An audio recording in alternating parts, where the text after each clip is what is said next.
Bonjour les amis, j'espère que vous allez bien et que vous avez la forme. Moi de mon côté, je vais super bien. Donc on se retrouve aujourd'hui pour une nouvelle vidéo où on va essayer de vous parler des universités les moins sélectives, entre guillemets.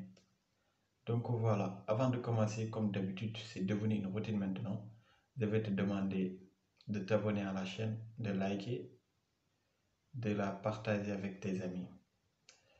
Donc aujourd'hui, on va essayer de vous dire, on va essayer de parler des universités les moins sélectives, comme je l'avais dit, entre guillemets. Et, et aussi, je vous demande de rester jusqu'à la fin de la vidéo parce que je vais essayer de donner quelques universités les moins sélectives.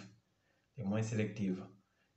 Donc voilà. Ça, c'est une chose que la question elle diffère en fait entre les étudiants.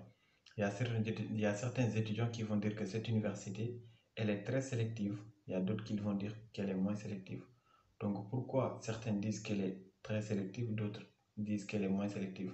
En fait, ça dépend des formations, ça dépend des filières.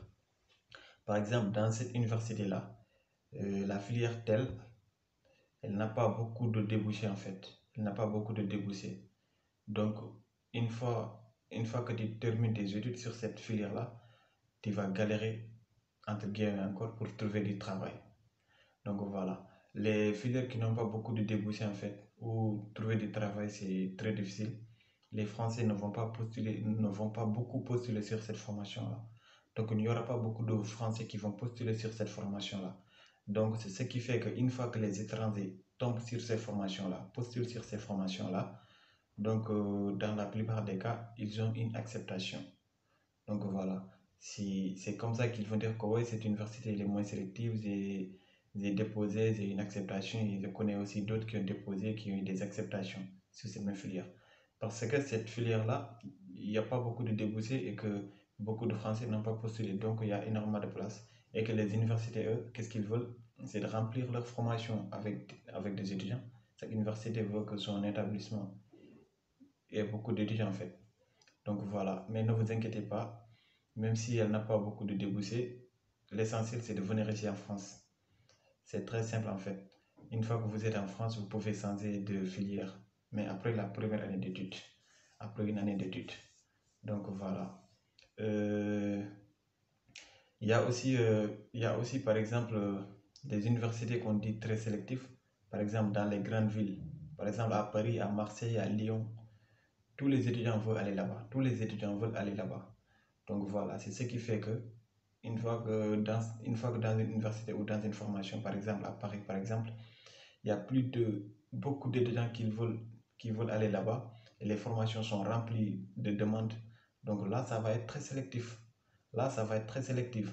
C'est la raison pour laquelle je vous conseille, une fois que vous avez vos poignées de choix là, il ne faut pas choisir dans toutes vos filières dans les grandes villes. Il ne faut pas mettre tous dans les grandes villes en fait. Il faut essayer de diversifier par exemple. Mettre dans les petites villes et mettre dans les grandes villes. C'est comme ça que vous aurez plus de chances d'avoir une acceptation.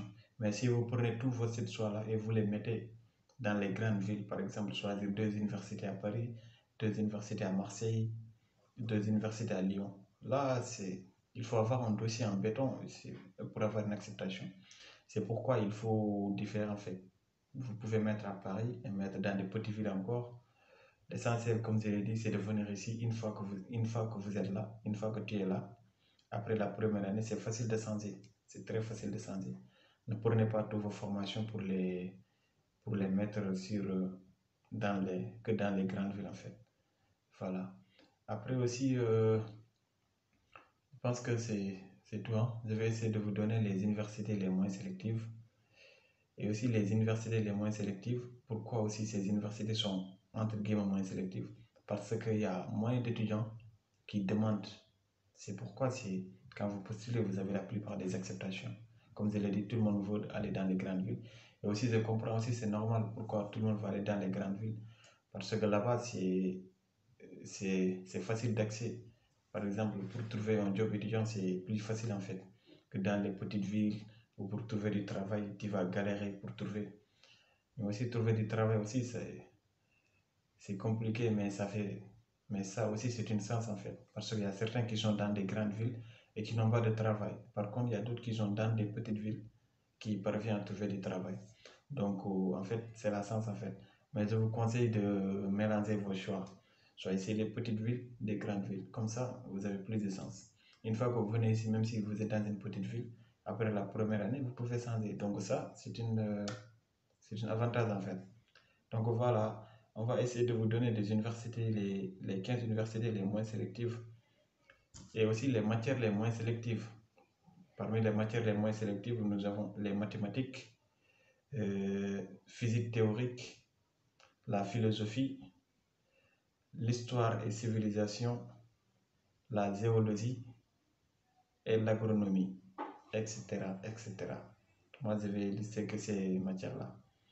Parmi les universités les moins sélectives, nous avons l'université de Nîmes, université de Reims, Champagne, Ardennes, Avignon Université, université de Toulon, université Rennes 2, université de Pau, université d'Orléans, université de Rouen, université de Havre, université Paul Valéry Montpellier, université de Tours, université de Caen Normandie, université Clermont Auvergne, université d'Angers et enfin université Savoie-Mont-Blanc à Chambéry. Donc voilà, j'espère qu'on a fait le tour et on a dit l'essentiel. Donc on se retrouve pour une autre vidéo. Partagez-la, likez la vidéo si elle vous a plu. À très vite. Ciao, ciao.